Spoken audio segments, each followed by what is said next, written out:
জাতীয়তাবাদী আইনজীবী ফোরামের তো আমি প্রতিষ্ঠা লগ্ন থেকে আছি এবং দীর্ঘদিন আমি এখানে সম্পাদকের দায়িত্ব পালন করেছি, সভাপতির দায়িত্ব পালন করেছি। এখন আমি এইমাত্র জানতে পারলাম যে আমাকে এই ফোরামের সভাপতি নির্বাচিত করা হয়েছে। তো এখানে কোনো দ্বিধা বিভক্ত আছে বলে আমি মনে করি না। আর যদি কিছু কারো মনের মধ্যে কিছু থাকে এগুলো খুব স্বাভাবিক, এগুলো ঠিক হয়ে যাবে। কারণ রাজনীতিতে অনেক রকম কিছু থাকে, সেটা একটা নেতৃত্বের মাধ্যমে এটা মোকাবিলা করতে হয়। আমি সবসময় জীবনে রাজনীতি দিয়ে মোকাবিলা করেছি। আমি মনে করি যেহেতু আমি একটা পলিটিক্যাল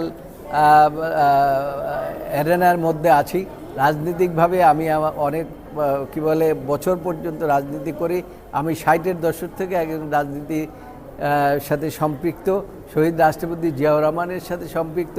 তিনি নিজেও বলতেন রাজনীতি দিয়ে মোকাবিলা করতে হবে। আমি এটা মনে প্রাণে ধারণ করি এবং আমি আশা করি এই সমস্ত বিভক্তি কোনো কিছু থাকবে না। এগুলা ইনশাল্লাহ সব আমরা বসে সব সমাধান করে ফেলব।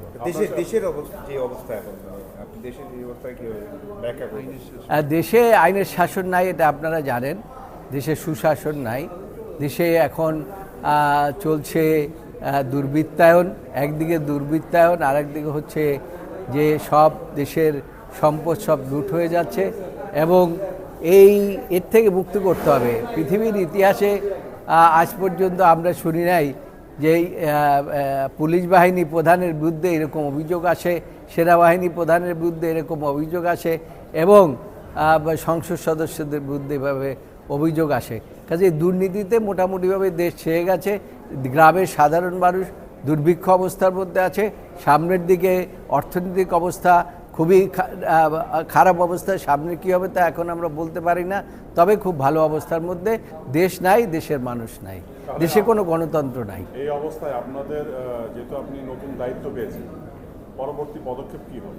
চিঠি আমি এখনও পাইনি। চিঠি পাওয়ার পরে আমি কি পদক্ষেপ নেওয়া যায় সেটা আমি সকলকে নিয়ে বসে আলাপ আলোচনা করে সিদ্ধান্ত নেব। স্যার, একটা প্রশ্ন, যে বিএনপি চেয়ারপারসন খালেদা জিয়ার প্যারোলে সরকারি নির্বাহী আছে, মুক্ত আছে, তাকে চূড়ান্তভাবে আইনি লড়াইয়ে মুক্তি করার কোনো পরিকল্পনা আছে কিনা? এই বিষয়ে যেহেতু আমি এই নতুনভাবে আমি আপনাদের মাধ্যমে জানতে পারলাম যে আমাকে সভাপতি করা হয়েছে একটি ফোরামের।